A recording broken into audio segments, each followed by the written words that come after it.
శుభ్రంగా కడిగేసి బాయిల్ చేసిన గోంగూర ఇది ఉడకబెట్టుకోవాలి. విడిగా ఇది ఉడకబెట్టిన గోంగూర తినేస్తుంది. గోంగూర,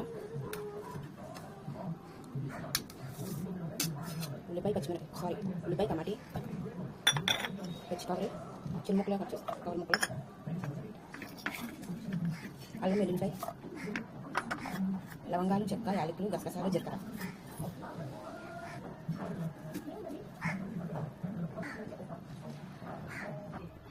అలా పెట్టుకొని ఆయిల్ వేసుకున్నాను. కూర సరిపడినంత ఆయిల్ నాకు ఒకటి ఇంకా పచ్చడిగా తింటాం.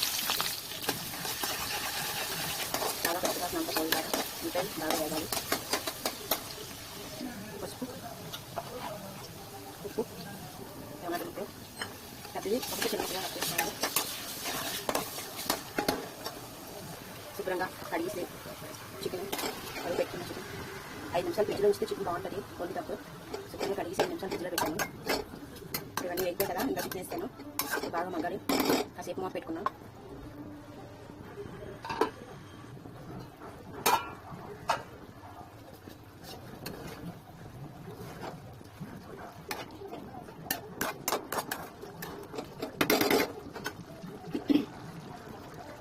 కూరకు సరిపడిన కారం అన్నీ అంచనాగా వేస్తున్నాను.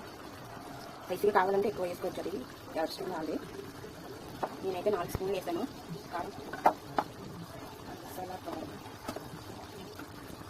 4 చెంచాలు వేసాను. ఇలా కలుపుకొని ఇప్పుడు దీంట్లో గోంగూర మిక్సీ పెట్టుకున్న గోంగూర మసాలా ఇలా వేస్తాను.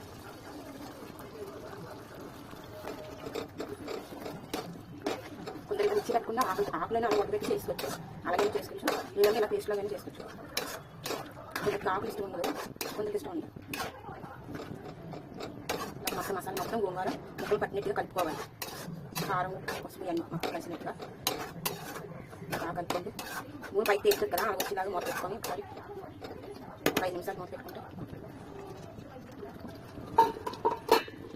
గోంగూర కొంచెం ఉంది కదా, దీంట్లో కొద్దిగా వాటర్ వేసుకొని మూత పెట్టి ఇలా ఒకసారి అంటే పైకి వెళ్ళి కదా బాగుంటుంది. గోంగూర చికెన్, గోంగూర ఎంకాయలు, గోంగూర మెక్కలు, గోంగూర మటన్ అలా చేసుకుంటే అప్పుడప్పుడు మంచి స్మెల్ వస్తుంది. వాసన అయిపోయింది.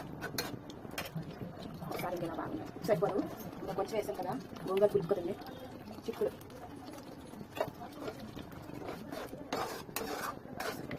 కాసేపు ఇలా మగ్గితే మళ్ళీ ఒకసారి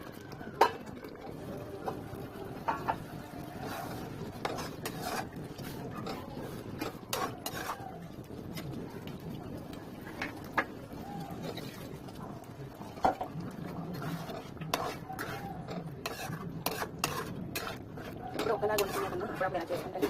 అది చేస్తే కర్రీ బాగుంటుంది.